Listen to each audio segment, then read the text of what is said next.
Et nous dégustons donc Shio Musubi, ici la cuvée Sora, pour ce sparkling sake qui vient de la belle préfecture de Tottori, une préfecture toujours très gastronomique, qui est bien sûr en termes de cuisine, en termes de produits, une très très belle préfecture japonaise. Donc ici cette cuvée Sora que l'on va déguster tout de suite.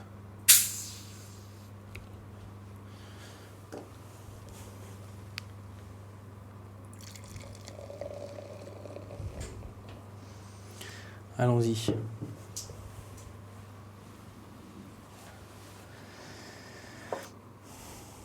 Et on découvre un épais disque de mousse tout de suite qui frappe, le plus épais depuis le début de la dégustation. Donc peut-être également celui qui aura le plus de dégagement gazeux durant cette dégustation.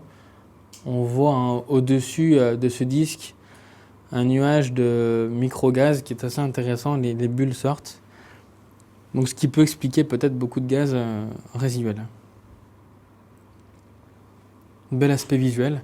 On a quand même des notes assez jaune pâle qui apparaissent. Et un premier nez qui est tout de suite marqué par le gaz. Donc dans ces cas-là, il faut tout de suite l'aérer, enlever ce gaz résiduel et faire une lecture du deuxième nez qui démontre des notes très florales. Printemps, la fleur blanche, l'acacia, on peut aussi imaginer ce côté très agrumes, mais zeste d'agrumes, pamplemousse. C'est délicat, c'est net, c'est frais, c'est rafraîchissant, c'est intéressant.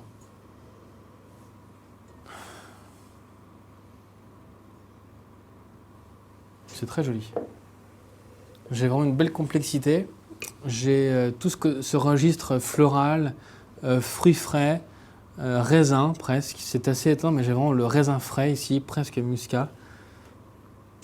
J'ai beaucoup de fraîcheur.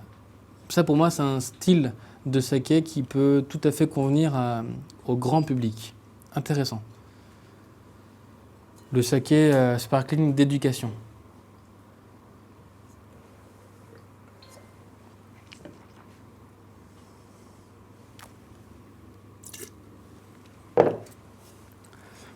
Une bouche qui là est très fine, très peu de gaz, très peu de bulles.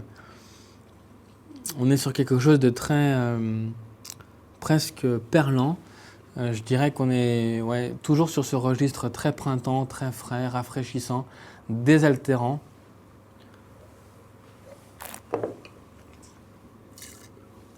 En vin de bouche,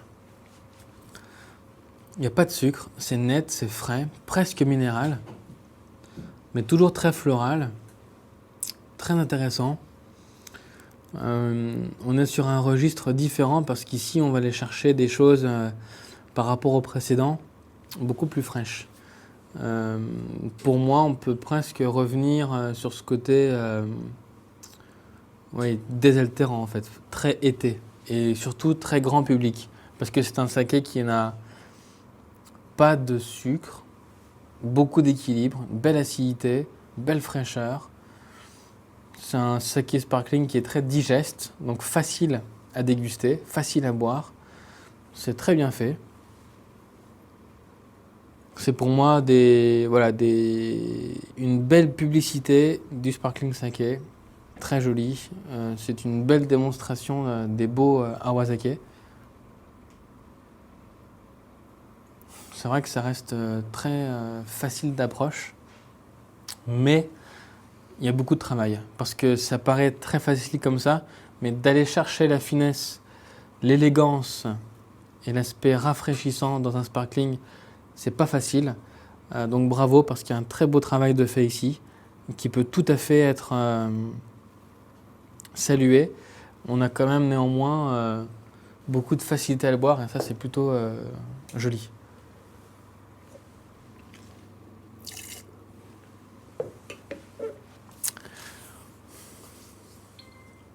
C'est un saké que j'imagine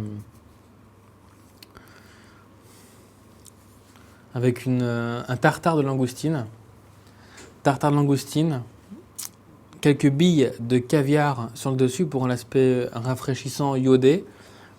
En fait, l'aspect crémeux du tartare de langoustine va être équilibré avec la fraîcheur de ce sparkling saké. C'est très beau. On peut imaginer également des asperges au sabayon, avec un sabayon, pourquoi pas aussi très fort, très intéressant. L'asperge verte aussi reste intéressante, mais pour moi c'est vraiment le tartare de langoustine qui est idéal parce qu'on va équilibrer le côté crémeux avec la fraîcheur. C'est très joli. Pourquoi pas imaginer aussi quelques petits grains, petits morceaux de cranberry qui vont rafraîchir, donner de l'acidité en alliance avec le sparkling. C'est très joli. C'est un saké que je ne garderai pas, que je consomme tout de suite parce qu'il est parfait maintenant. Il est abouti, il est prêt à boire. Donc c'est maintenant qu'il faut le boire.